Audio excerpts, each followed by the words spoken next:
Okay, good afternoon, everybody. Let's start off just by seeing if you guys have any questions. So I'm going to try to answer questions only at the end of a couple of different sections that we'll go through today. So if you have any questions now, let's go ahead and answer some questions and then we'll move on. So if you want to only see the paint bars and not the sub-panel volume indicator, you know, the histogram on the bottom, set this 01J show indicator plots to false, and then set the panel to the same as input series. Okay. And then, okay. And there you go. I'm going to get you a link to that, a screenshot of this. Here you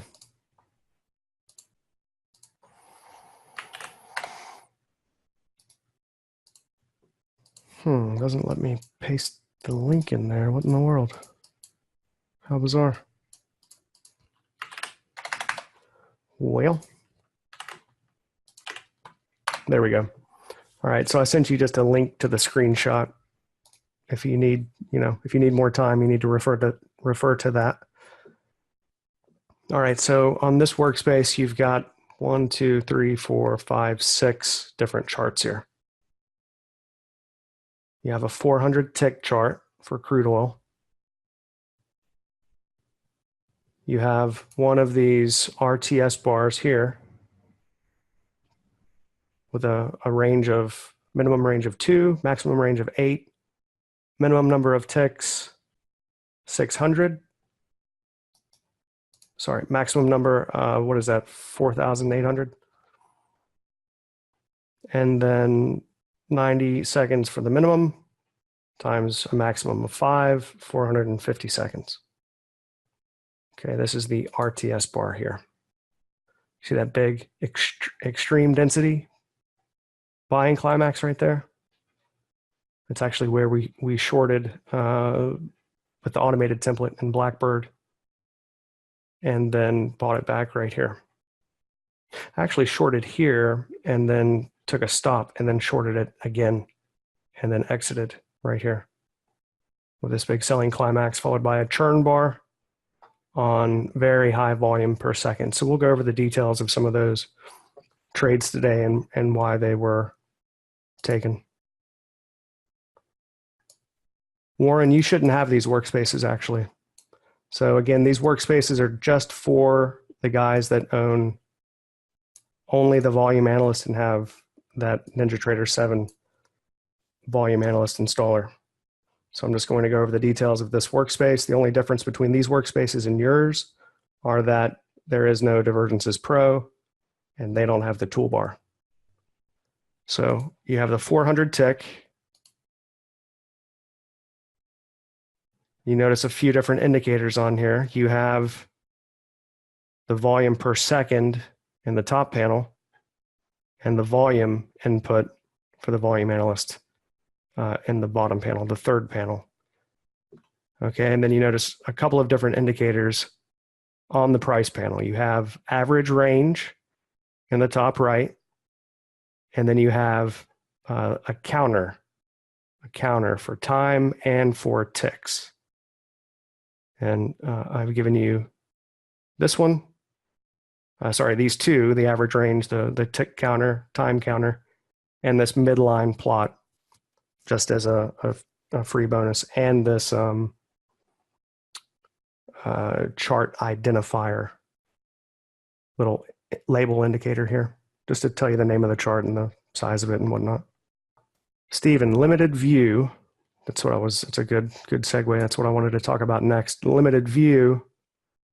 One of the things that takes up the most resources when you're opening up workspaces for the first time, I mean, it really is not a big deal after it's already open and everything is running, but initial load time for the workspace, much of that is governed by how much drawing the program has to do. Evidently, a lot of that drawing stuff in Ninja 8 is a lot better. But in Ninjatrader 7, we had issues with Workspaces taking, a significant portion of time to actually load. And this limited view makes it to where all that we're loading initially is what would be visible on that chart, on that portion of the chart. So this is what it looked like initially, and it's only loading what's visible there. So that cuts down dramatically on the load time when you're starting up the workspaces, and I think even connecting to data for the chart to load. So that's just to make it more efficient and load faster. If you want to see back further, then you just tap the F5 key and it will load all of the visible bars there.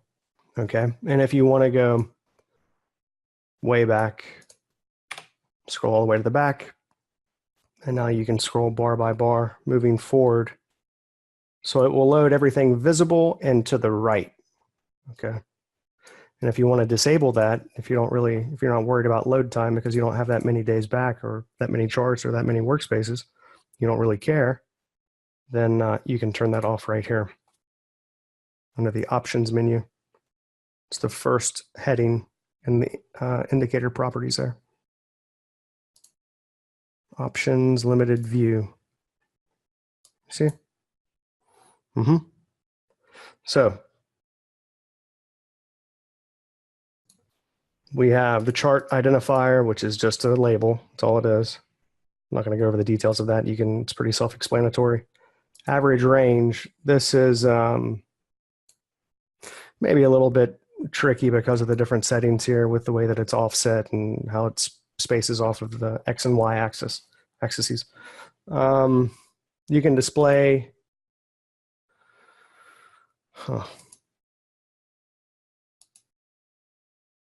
In ticks or points, I'm obviously using ticks here because I want to know, in number of ticks, what is the average size of the past 100 bars on top and then 400 bars on the bottom. So that little hot pink 5.4, that's the average range of the past 100 bars, and the silver one is the average range of the past 400 bars.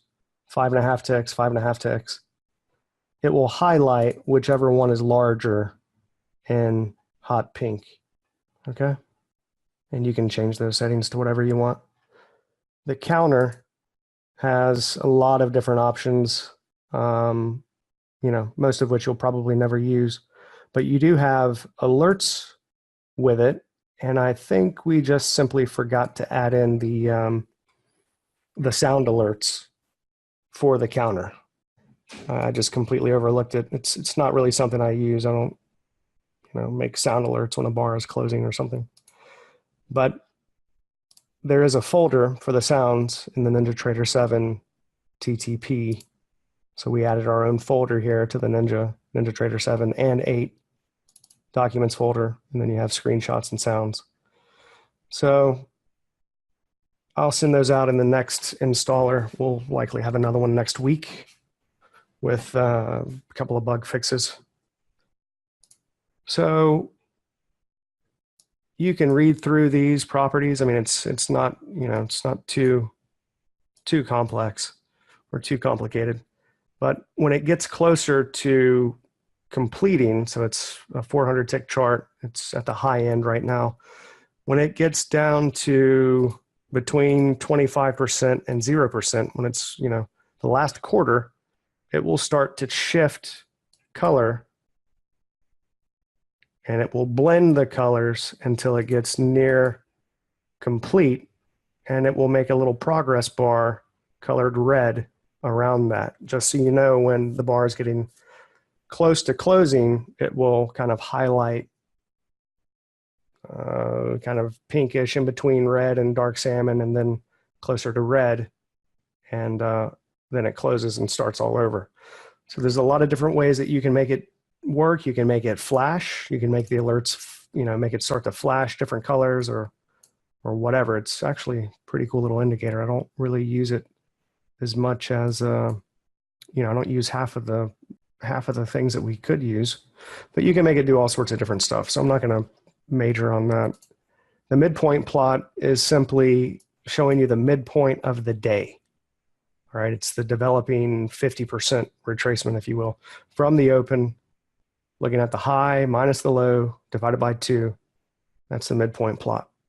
All right, just the simple midpoint of the day. You see at the next session, it just moves right down to the open, and then it starts growing. Just a very simple little indicator. Just showing you the midpoint of the day. And here, the first subpanel, that's volume per second.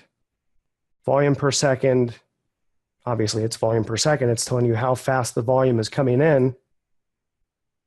But typically when you see a lot of volume per second, very, very fast volume per second, you have more participation. You have a lot more, basically you have a flurry of activity, a flurry of market orders coming in.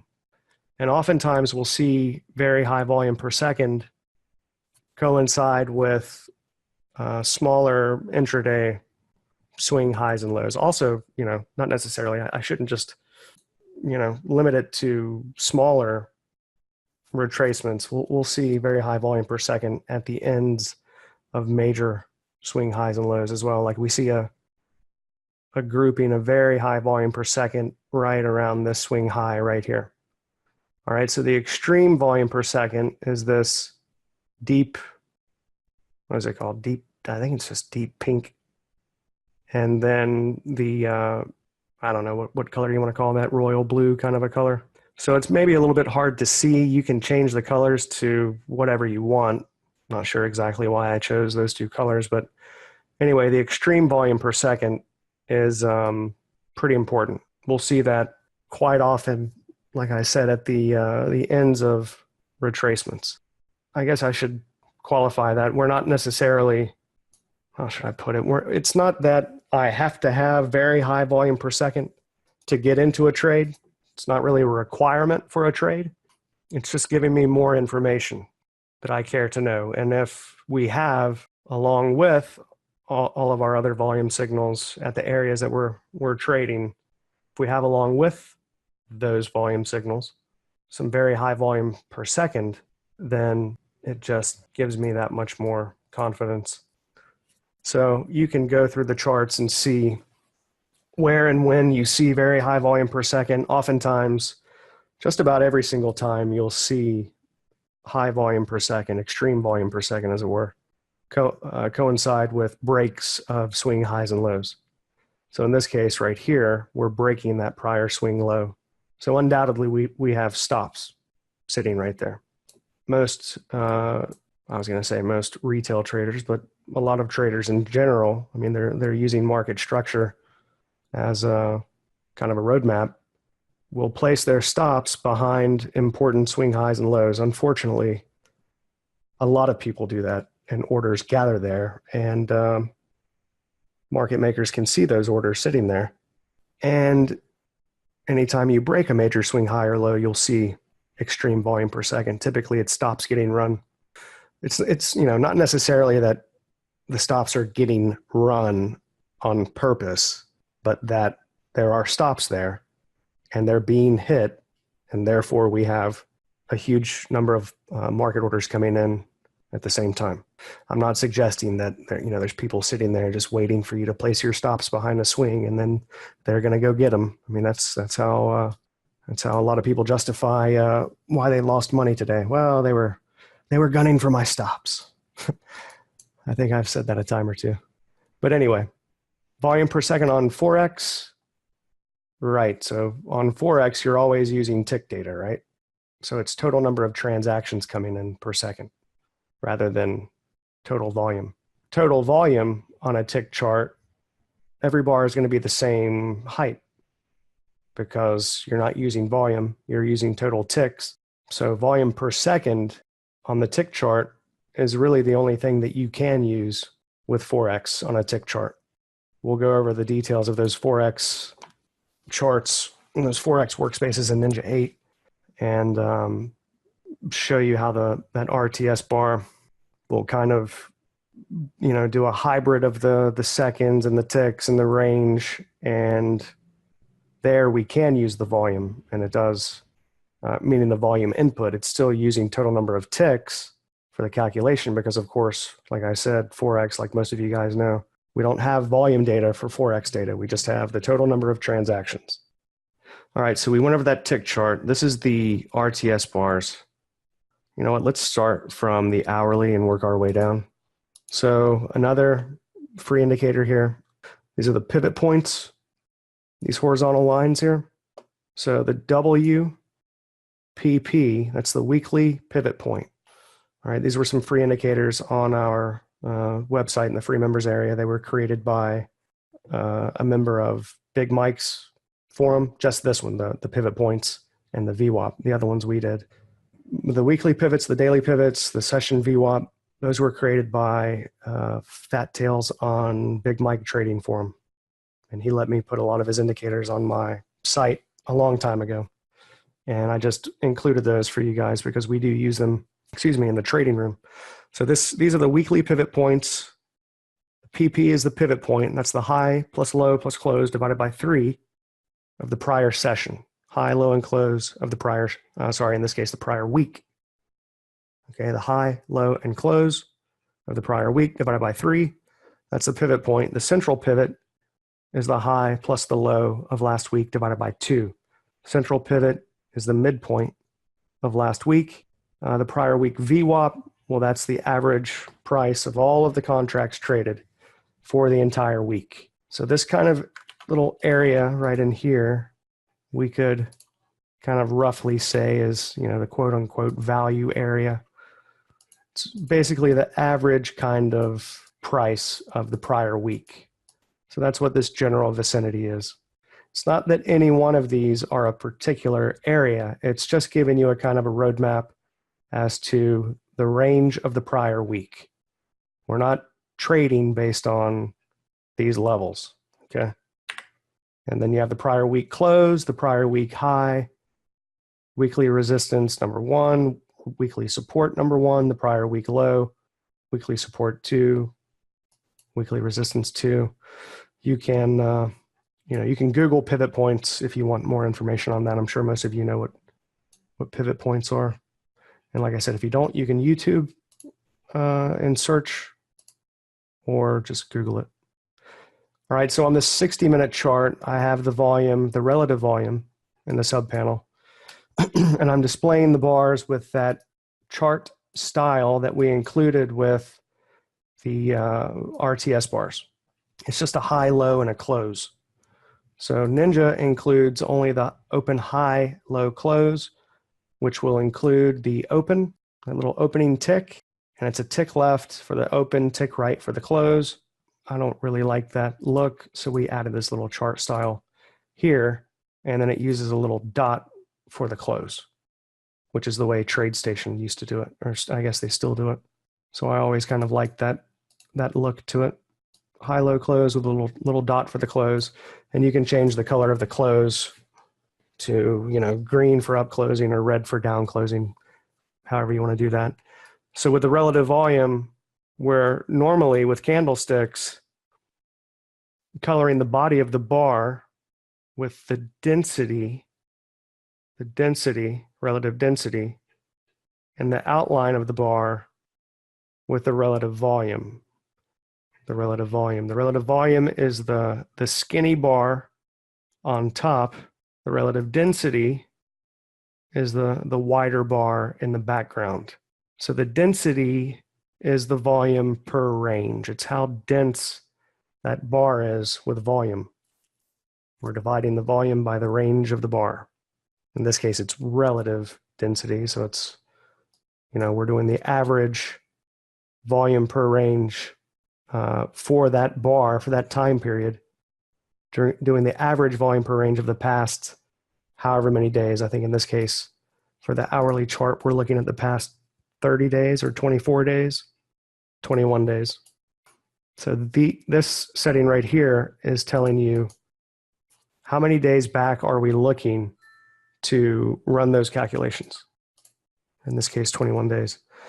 When we don't have candlesticks, all we can do is paint one color or the other. And in this case, I chose to paint it with the relative volume and not the density. Okay, so the density is the main input for the churn bars. Churn bars will always have high or extreme density. Okay, but we can have high density or extreme density for Climax bars. It's just not necessarily required. Okay, so a churn bar has to have a narrower range than the prior bar. And we'll do one session this week where we're just talking about Climax bars or just talking about churn bars. I'm just going to throw some, glossary terms at you and define them. Okay. So the churn bar will have a smaller range than the preceding bar.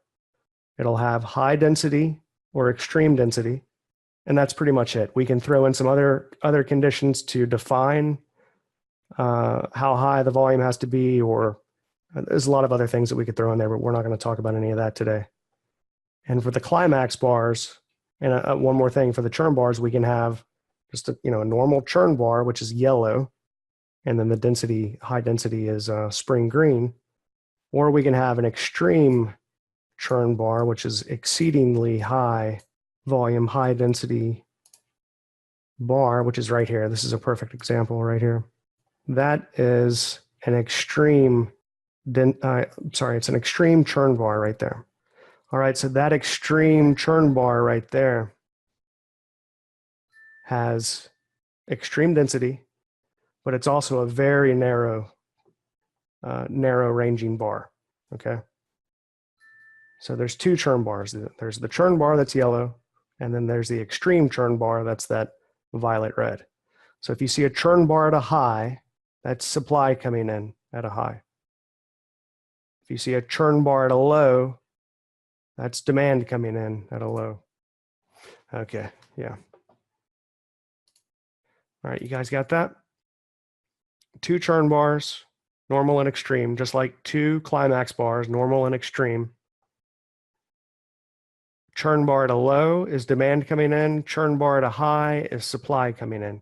Doesn't necessarily mean that it's going to stop right there. I mean, there's nothing in the world that you can buy that's going to read the future for you, right? But when we have, especially after a couple of different combinations with these volume signals, when we have these high density, extreme density churn bars at a high that's coinciding again with these other things, such as an area in the market geometry or a slowing down of momentum, at least a couple of other factors, we have a much higher probability of the market turning from there than turning from, just a normal average volume bar. So when we can identify supply coming in effectively, then we can anticipate what the next movement will be with an increase in probability. Increased probability, okay? Now a climax, you have two climaxes.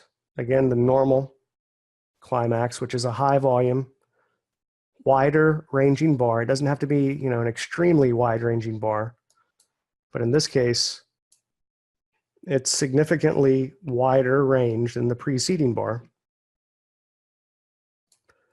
And, look at this one. It's potentially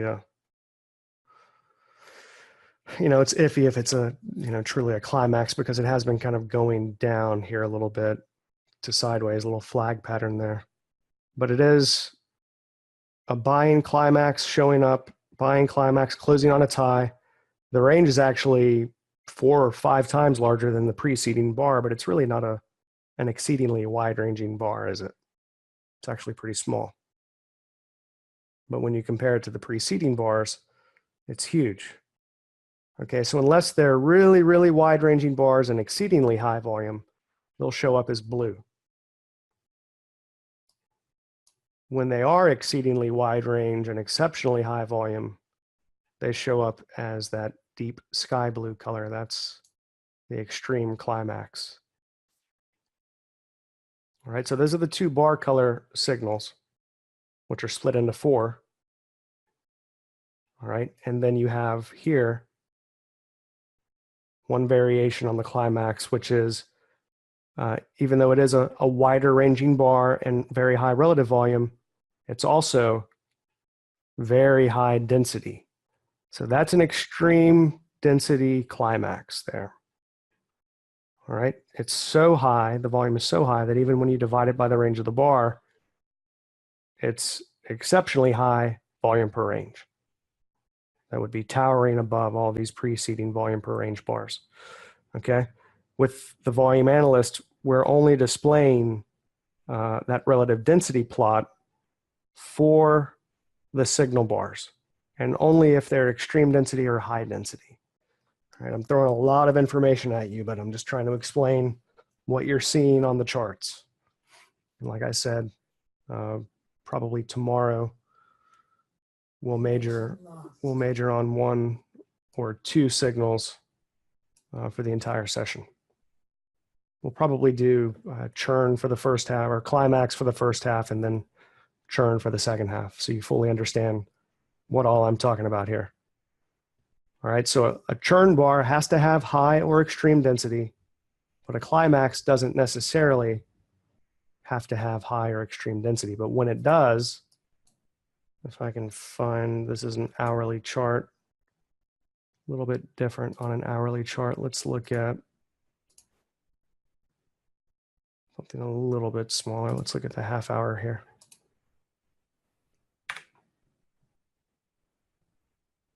And I'll explain, what is a high density or an extreme density climax. There's a number of other free indicators on this chart. All right, a selling climax, you see right here, we have a selling climax. And it's actually closing way up off of its low right here, isn't it? It's the last bar of the session. See, right here. But when you divide that volume by the range of the bar, it's really not that high a volume per range. It's not high enough to create a signal, okay? And here we have a selling climax, but it's not high density or extreme density. And it continues lower here. Here, on the other hand, we have a buying climax, but when you divide that volume by the range of the bar, you have a high density signal there. And it's actually closing well off of the highs. It's closing down here, below the midpoint of the bar. So on that bar, we do have pretty clear supply coming in right there. Okay. So there's something that we've talked about. We talked about yesterday. I talked about in the webinar. There's a 2-bar pattern that we identify, right? It's a buying climax followed by a churn bar. Let me lower this a little bit. You see this? This is that big buying climax followed by a churn bar right here. It's actually an extreme density churn bar.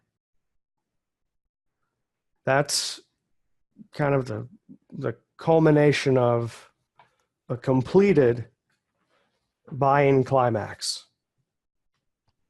Okay. I'm going to have to think of a better way to name this stuff, because here I am saying that, well, this is a climax bar. This is actually a high density climax bar. And then I'm calling this kind of the completed cycle of a climax. Well, yeah, that's not very intuitive, is it? What I mean by this is when you have just a simple climax, it's maybe not necessarily high density, but just a normal climax like this. Here we have a selling climax. Let me see if I can find just a really nice example of that. If you just have the climax, but not necessarily high density or extreme density, then you haven't necessarily run into some very clear and visible, obvious supply at a high or demand at a low. So in this case, we have a huge, wide-ranging bar. And sometimes that's just a function of how wide-ranging the bar actually is. Right? In this case, it's a huge, wide-ranging bar, very high volume, high relative volume. All right, but you see it's 334%. All right, so for the range of that bar, that's really, that's high, but it's not so high that when we would divide the range of that, the volume by the range of that bar, we would end up with exceedingly high volume per range. Okay, so remember, volume per range is telling us the density of that bar, the makeup, is it exceedingly high volume relative to the size of the bar? Or is the bar just really wide ranging and fairly low volume per range, meaning how easy was it for price to move within that bar? How freely did it flow without any sort of resistance? If you have very, very high volume per range, well, that means that you had some pretty intense resistance within that move. Now, typically when people say resistance, they think of resistance at a high, support at a low. What I'm talking about is resistance within the move. I'm talking about ease of movement within that bar. Okay, so if you have a very wide-ranging bar, but it didn't necessarily take a lot of money, a lot of contracts to move the market that distance, well, then you had a very easy, it was a climax with very, very high ease of movement, if you want to call it. I don't know what else to call it. It just moves very freely with ease, okay? Total lack of resistance. But when you have very high volume per range, and it takes a lot of volume to move the market that distance, well, then you have very clear resistance. It doesn't move very easily. It's actually requiring a lot more volume now to move the market the same distance, you see? So that's how supply and demand works. And we need to know the density of the bar, the volume per range, how much volume was necessary to move the market that distance to have some idea as to what's happening within supply and demand.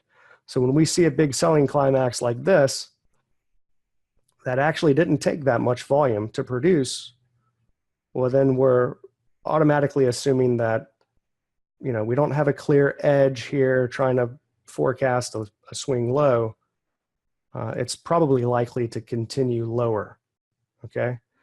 But when we see something like this, where we have exceptionally high volume, still a wide-ranging bar, but exceptionally high volume, so high that when you divide it by the range of the bar, you have that high density signal there. Well, then we know that we've run into supply. We have some tremendous resistance coming in, okay? So that resistance, that high volume per range, it may not necessarily happen within the same bar, within the climax bar. Because remember, the bars are really, they close at fixed times. They don't care about what's happening in the market, if it's in a buying climax or a selling climax. Sometimes you might get the completed move where you get the big, wide-ranging, high-volume bar that finally runs into real strong resistance supply that then creates that narrow-ranging, high-volume churn bar. Sometimes you get that with a nice two-bar pattern like this, and sometimes you just get this, where it's just a high density or extreme density climax. And that second bar that we like to see with our little 2-bar pattern is actually inside of this bar at the top of it, where you have a huge amount of volume up there in that top quarter of the candle. Is this making sense to you guys? This is really the most important aspect of understanding how volume affects the market and price action. So it's really imperative that you get this stuff down. I'll repeat it over and over and over this week. But it's kind of important that you understand this stuff. So the first panel indicator on this, let's see, 340, I guess that was a while ago. We'll go over some of these other indicators in a minute. But what I wanted to kind of drive home was the difference between a climax, just a normal climax without any density signal, and a climax that also has high density or extreme density, okay? So you can see here, we're kind of chopping off the top of those bars, right? Chopping off the top of those bars there. Why are we doing that? We're doing that because if we don't, then it auto scales according to the highest volume on the chart. And then we can't really see the difference as well between, you know, the change in volume from one bar to the next. And it's not, you know, it doesn't necessarily, you don't necessarily have to see a huge change from one bar to the next for it to be significant. Even just a small change in volume, like from here to here, is quite significant. But when you've got something like this, 720% on a 10-minute chart, well, that's obviously some pretty big hands are stepping in there, some pretty deep pockets there. Okay, so that's what we're interested in identifying, is some of these really high volume events, high relative volume events, because remember, they can sort of hide their volume, the guys with the, you know, deep pockets that are oftentimes creating these swing highs and lows. They can sort of hide their activity when trading outside of the market. It doesn't necessarily show up as conspicuously. A little less conspicuous. So this might actually not be, you know, a huge true raw volume bar.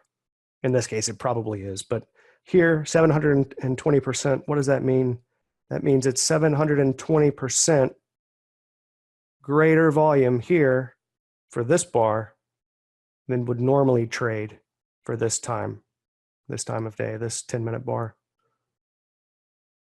Okay. So that's 7 times greater. What is it? 8 times greater. 6 times greater than normal. I can't even do math right now. So understanding the difference between those different climaxes, high density, extreme density climax, or just a normal climax, is pretty key. Okay. I put a lot less stock, a lot less faith in a climax that looks like that than one that looks like this, which has high density, just like right here. Here we've got a climax, but it's a high density climax. Is this clear? Anybody need any clarification or some other example?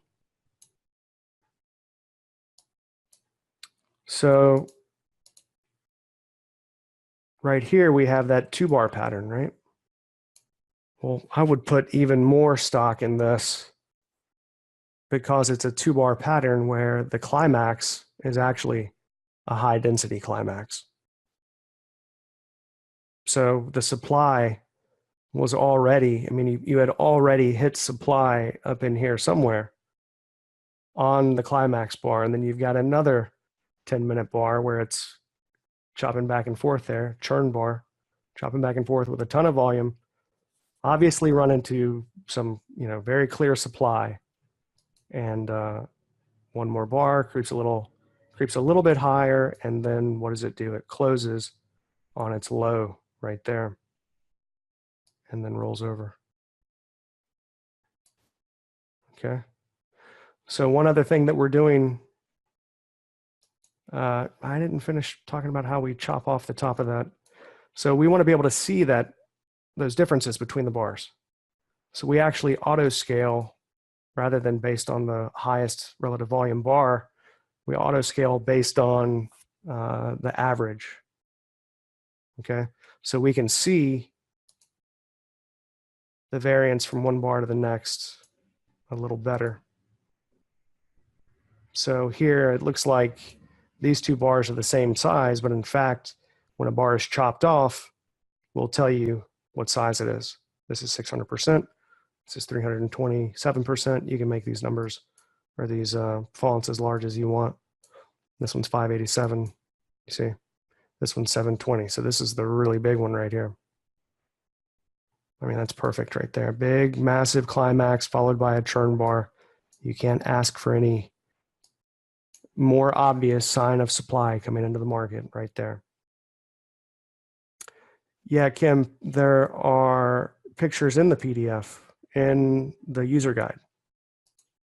They've been in there for, I think about 4 or 5 months in the members area in the, under the link that says user guides. So you can download that from the members area and it'll show you screenshots of all of these different signals.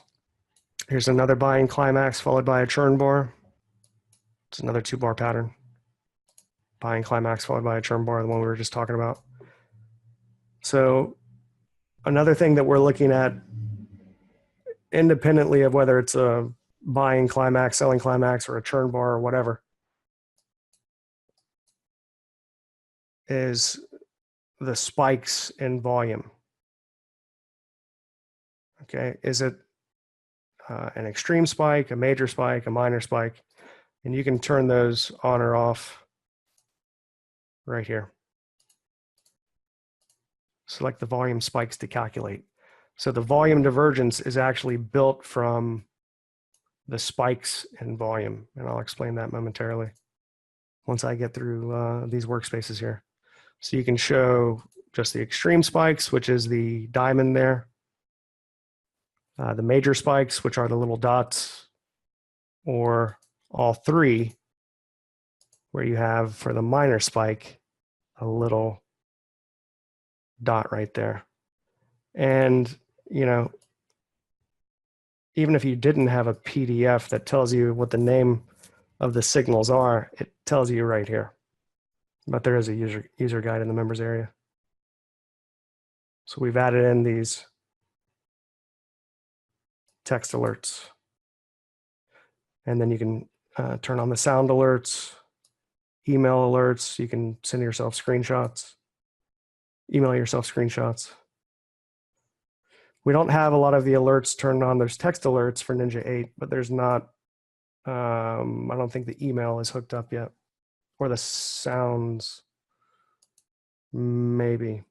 I don't think the sounds are hooked up yet. So there's a couple of things in the Ninja 8 version that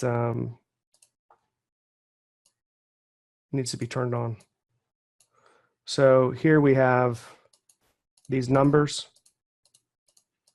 Those are looking at the relative range, or sorry, in this case, just the range of the bar. I think it might be relative range. Let's see. Yeah, on this chart was a 30-minute, and I changed it to a 10. So let's change it back.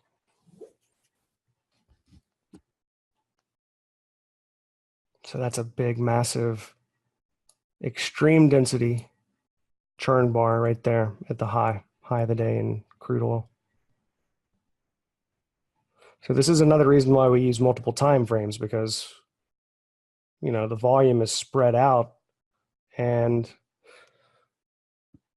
like I was talking yesterday, trend is a function of time frame, and your trade is, you know, what size chart would you say that the trade is occurring on? If you're only trading one chart, well then every trade that you take according to you, is on your one time frame, but in fact, you may not necessarily know or understand what size of a retracement it is compared to the overall trend or what position it's in. You know, how many bars, how much time makes up the retracement, how deep is the retracement, all these other factors that are a function of time and chart style and type, chart type. So there's all these different things that most people never even think about. But when you take those into account and you identify at least how much time or how many bars make up the retracement or the correction, then you realize that, well, I'm not really getting the full picture here with just my one or two charts. So it may seem like a lot to trade 6 charts with one market, but when it comes to volume analysis especially, you need those extra charts. You don't have to, you know, you don't have to watch every single tick of what's happening on every chart, but you need to be able to see the volume data relative to the range of the bar through those different lenses that each chart gives you. Does that make sense? Because I wouldn't have seen this extreme density churn bar there for this 30-minute chart. Well, technically, but you know, it's a lot more, it stands out a lot more on that 30-minute chart. Whereas on the 10-minute chart, it's actually a 2-bar pattern that still kind of drifts higher a little bit and sideways for a little bit longer. But here on the 30-minute chart, it's a, you know, picture perfect, crystal clear, extreme density churn bar there. All right, so the numbers, back to the numbers are looking at relative range. So the range, of course, is the high minus the low. It's the size of the bar. Relative range is removing the variance between the sessions, removing the seasonality within the session, and just looking at the current range relative to the average range for that time period. The cyan and the dark blue are looking at wide-ranging bars. Wide-ranging bars. Okay, there's different settings here, and you can change the colors to whatever you want. I'm not going to try to spend too much time on the range. Just to explain what the numbers mean, you have extremely wide-ranging bars, dark turquoise, extremely wide-ranging outside bar. So an outside bar has a high that's higher than the previous high, a low that's lower than the previous low.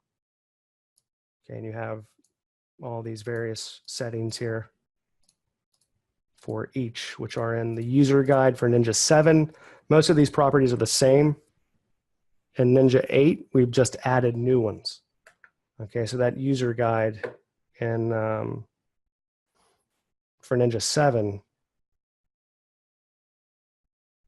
is also useful for Ninja 8. We've just added some new properties, and we'll update that guide here within the next few days. Okay.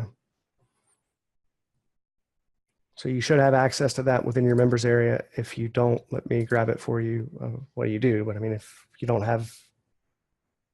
haven't seen it, or you don't have it in front of you, let me just grab it for you. The range for the relative range is looking at, so this 10 means that it's bigger than the past 10 bars. The blue 10, the little 12, the yellow 12 here, little 12, the yellow 12 means that it's smaller. It's a narrower relative range, not true range. So it may not necessarily match with your vision here, what you're seeing on the chart. 12 means that it's smaller relative range than the past 12 bars. So this is the quick start guide for Ninja 8 here. That's just to get you started with Ninja 8. And then the user guide for Ninja 7. 1 second. Indicator reader, indicator reader. Clint, do you have it, or Josh? You have it right there? I'm having to search through all the, here's the one from July. I think we have a newer one than this. Here's one from July, which will have all the screenshots and labels of the volume analyst user guide. Let me just see if this one is newer here. Yeah, I guess that one's got it.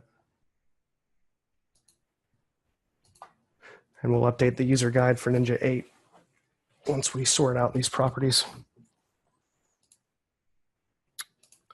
All right, so with the relative range, again, you're looking at not necessarily the current, the range that you're seeing on the chart, but the relative range. How does that range compare to the average range for that time period? Okay, so that's what you're seeing with the numbers, and this cloud-looking pink cloud here is looking at the average daily range, So that means that this is the average size, the average range of a daily bar. And you're looking at, I think it's the average range of the past 20 bars. Okay, so that's the average range of the daily chart and average daily range. All right, so the way that you see it moving, the average range depends on how far above the open or how far below the open price has moved. Okay, so if we start moving up from the open, you'll see the average daily range start moving up with price. Once we start moving below the open, which is right here, you'll see it start to move down. And then we move down here, and it moves down here. You see? So it starts off this wide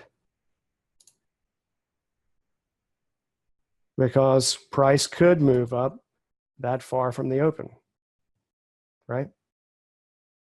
So from the open, this could be the full size of the daily bar. So that's the average daily range right there. Okay, it could move up to that upper band or down to that lower band. Okay, so it's based on the open of the day, how it plots. And then by the end of the day, you see it kind of converges there, depending upon how far above the open we've moved or how far below the open we've moved. These little silver bands here are what's called the average daily noise. Average daily noise. So if the market moves from the open, imagine this is the open.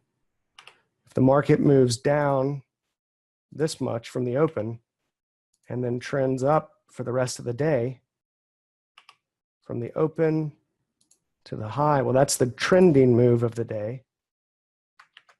And this would be considered the daily noise. The daily noise. So it opened up, moved straight down, stopped, and then trended up all day. That movement down would be considered the average, or that movement would be considered the daily noise. And then these silver bands here are displaying that information. So this would be from the open, that would be the average size of the daily noise. You see? And that's how that works. And it's based on the open, and that's it. So you won't see it move from the open. It's just based on the open, the width of it. Okay? And it marks the high of the day, the midpoint of the day, and the open of the day, and the low of the day. All right, so that's the workspace for the full layout for Ninja 7. And then the 5-minute chart has the daily pivot points. There's the low of the day, the close of the day, the VWAP, the pivot point, the central pivot, resistance 1, support 1, and the relative volume with the volume divergence, obviously. So you have a 400 tick chart, the RTS hybrid, 932 tick chart, a 30-minute, a 60-minute, and a 5-minute. I spent a lot more time on this than I planned, but at least I explained a lot of the signals, which I think is pretty important. No, you don't use the 24/7 template. You can't use the 24/7 template. That's the worst template to use because you're dividing the session into, it doesn't make sense to divide the session at midnight. So the 24/7 session template divides the market into 24-hour periods based on midnight, which midnight is meaningless. Nothing happens at midnight. So you always want to use the default session or the RTH session. So the default session is the ETH session, the electronically traded hours, or the extended trading hours. And then the RTH session is the regular trading hours. If you use the 24-hour session, the relative volume will not display. It throws an error. Okay. Yeah, so on our trading charts that we have in the room, we have lower time frame workspaces, and we have lower time frame workspace and a higher time frame workspace. In the higher time frame workspace, I include a chart that also has the RTH session, the regular trading hours. So you always want to use exchange time for the session, for creating the start and end of the session. When does it actually close? That's when you want to close it, when the exchange closes it. If you use the 24-hour session, it won't plot because it's dividing the Sunday night session. It's closing that at midnight, and then it messes everything up from there. All right, the RTS bar here for crude oil, this crude oil workspace, minimum is 2 for the range, maximum is a multiple of 8. Okay, so we went over this a little bit. 2,000 bars.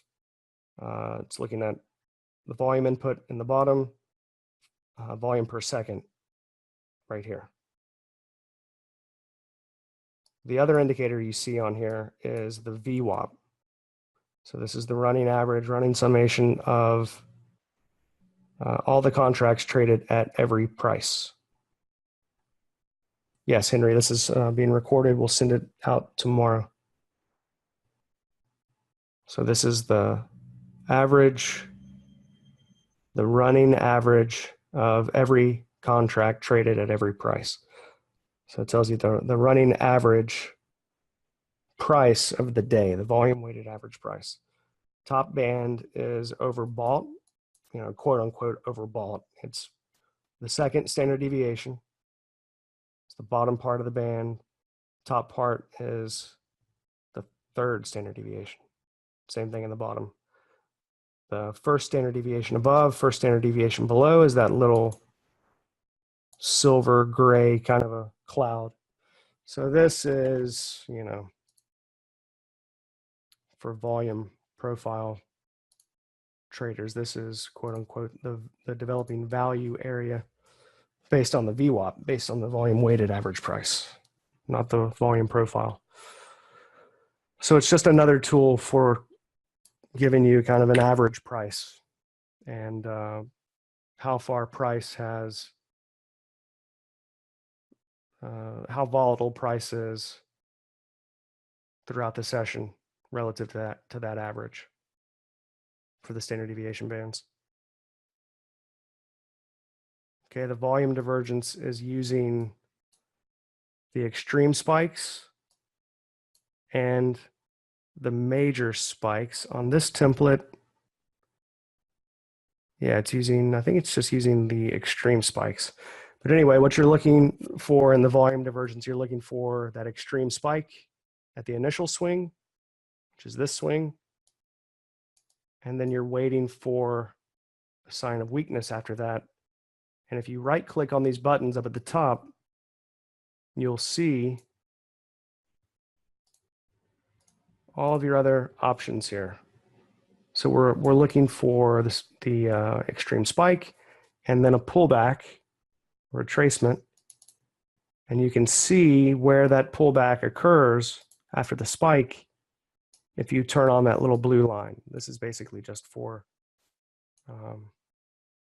testing purposes, really, for seeing, you know, where that pullback condition was met and if you need to increase it or decrease it or whatever, depending on what you're trying to see with it. So you can turn on, you can modify the visuals here.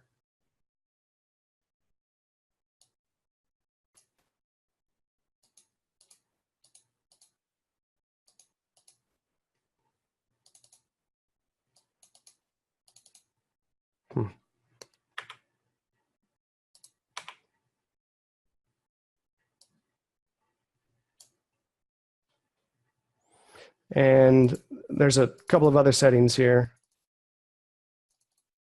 Show the resistance lines, show the support lines.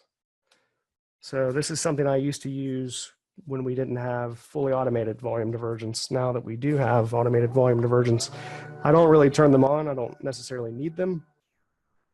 But you can plot a resistance line from the extreme spikes at the highs, or a support line from the extreme spikes at the lows. Okay, and it will plot until the next extreme spike. So you see this one plots until the next extreme spike, which is here. And then it'll continue to plot until the next one. So this one plots at the high here. Then we get a new one, it plots, then we get a new one, and it continues to plot. You see? So those lines can, you know, potentially act as support and resistance, but I don't really use them necessarily for trading decisions, so I don't really show them. So we're looking for that extreme spike, a pullback, and then go back up and test that swing high on lower volume. And here we do that. And finally at the high, we actually have very low volume, and then it rolls over. So the little circles mark the setup bars. All right, so on every bar that has a circle above it, we have a volume divergence setup. So in real time, it plots like this. See, with a dashed line, you can show those setup objects or not. You see? I can turn them on or off. You can show the trigger arrows or not. But here, once we move down a certain amount, and you can change all of that within the volume divergence trigger settings, you can have, you know, different requirements for when it will trigger. Here, it moves down enough, you break the prior low of the bar, you close below it, and it throws a trigger. When it goes back up, if you've still met the conditions for the volume divergence, well, then it'll throw another setup, and then once price moves far enough, meets the conditions, it throws the trigger, okay? And then the line becomes solid, right? And this is all on Ninja 7. Yeah, what's the benefit of using the premium VWAP? I couldn't tell you. Probably alerts and who knows? I don't really know.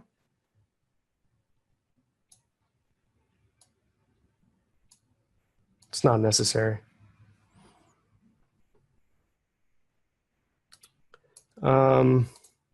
For me, it's not like I'm, you know, necessarily basing trades per se. That, you know, it's not like it has to be a requirement for a trade. But if the market has been trending down the past couple of days, And then we get a nice ABC back up. And we're into the cloud up in here. We're overbought on the session VWAP. Well, then that's a little added bonus, if you will. I mean, it's like a kind of a rating system for +1 or +2 or whatever, if you want to, however you want to say it. Just a little added confirmation. It's one more reason for the trade, basically. And in this case, I think we were well above that top of that channel. So we're kind of overthrowing the top of that channel. But anyway, this is the RTS bars chart. All right, that's it for that layout for the NinjaTrader 7. Let's go over just a couple of trades that we took today and the reasons for them. So the main trade that we had today was actually in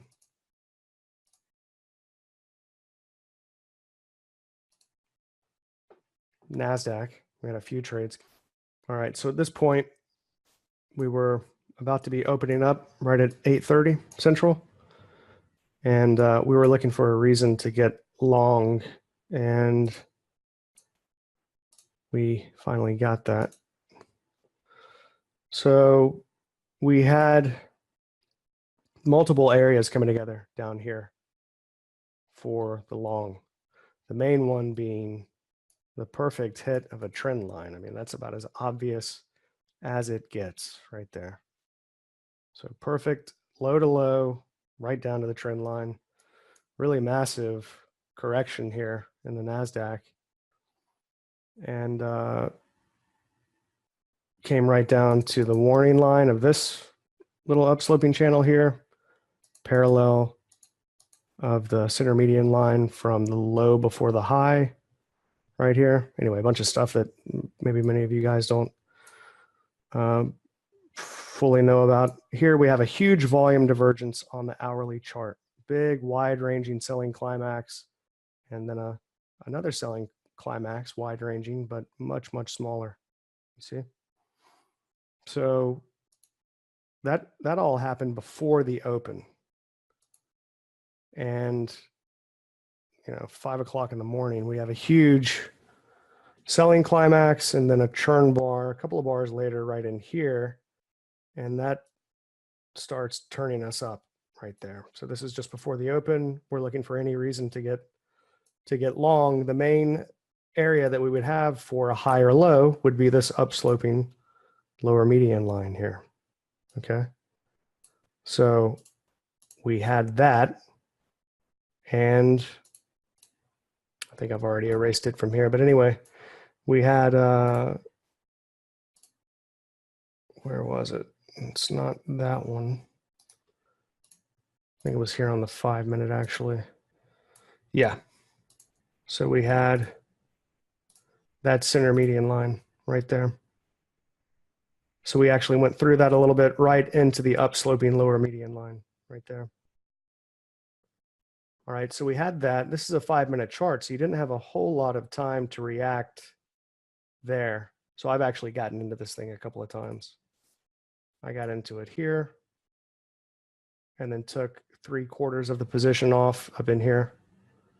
And then I started buying it back right in here.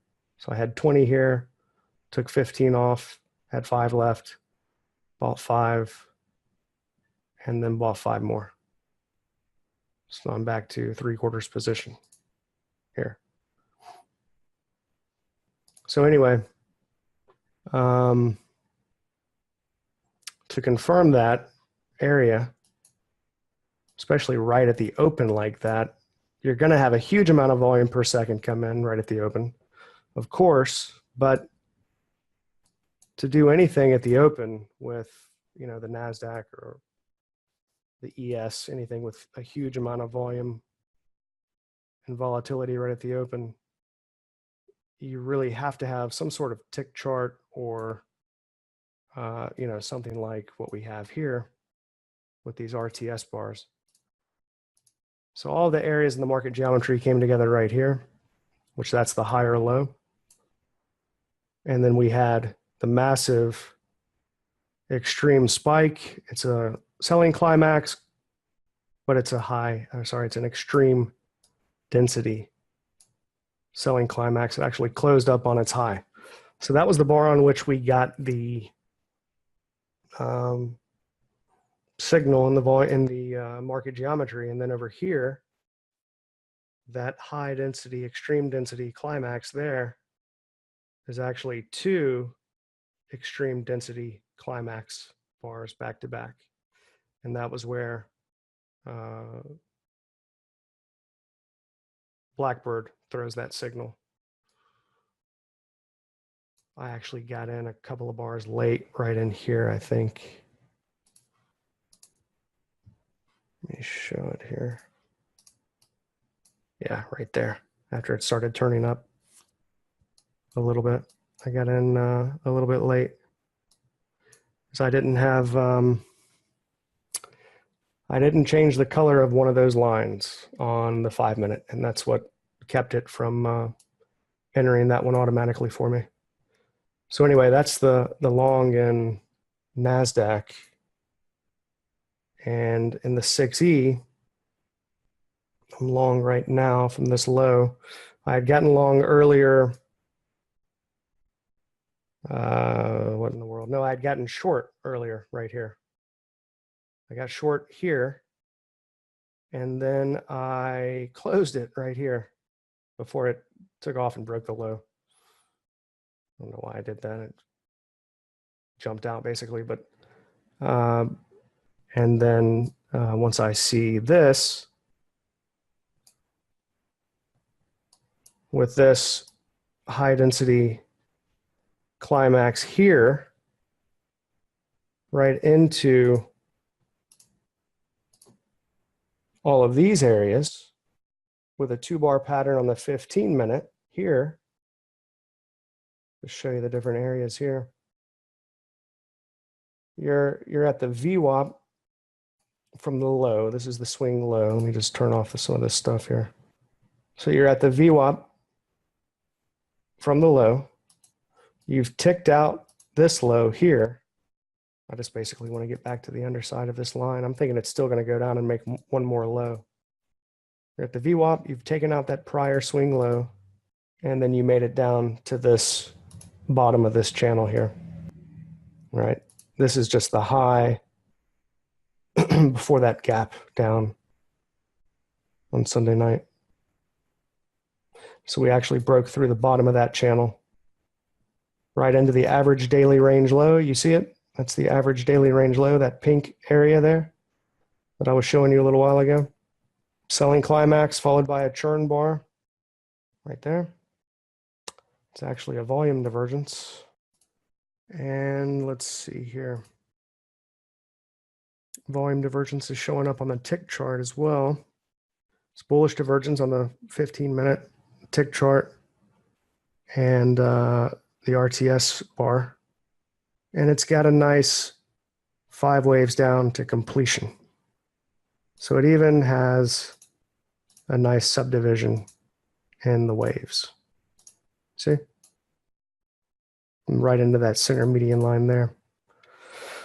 So I went ahead and took that one about midday.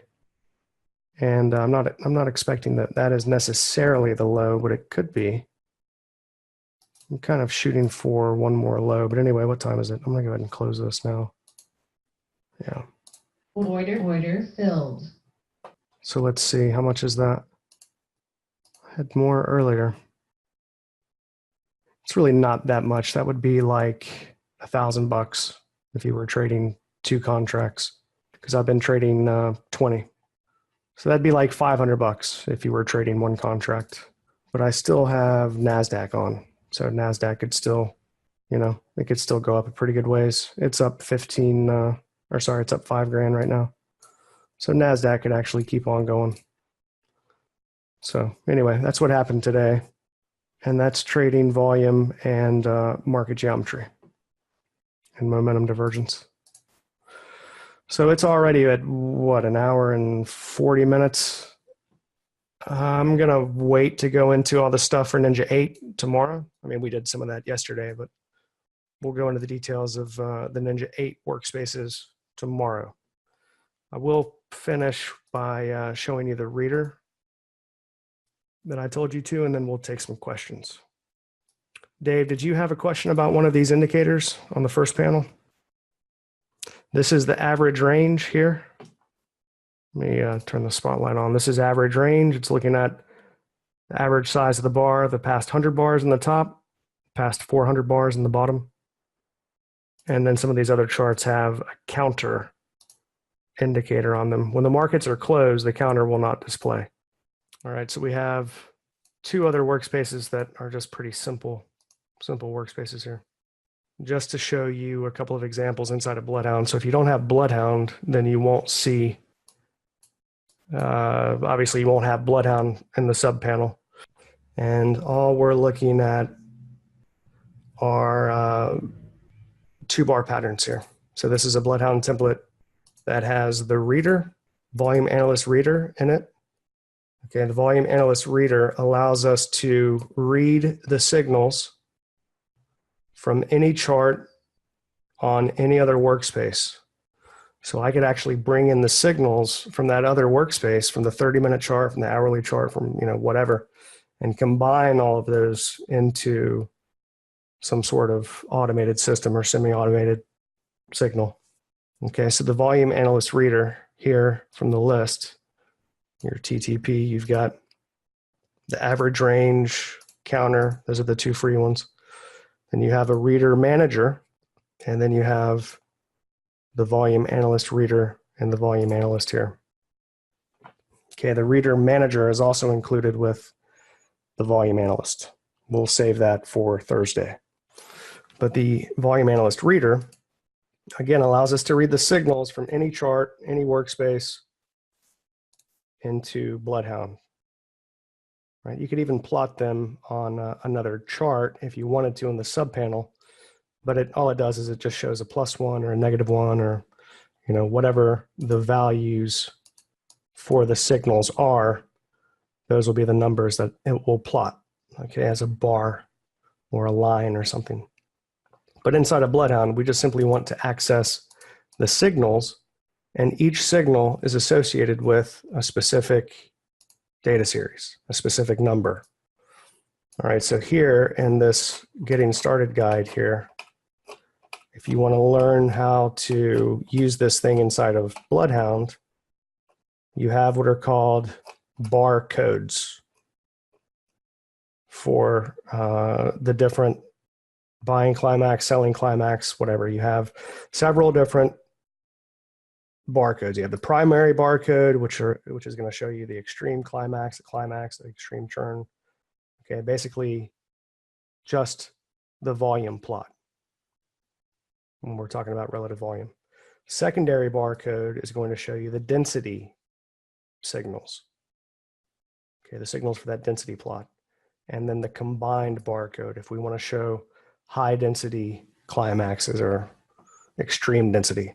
So all of this stuff that I'm showing you now is pretty advanced, and it's for people that want to develop signals or semi-automated or automated trading strategies inside of Bloodhound or Blackbird.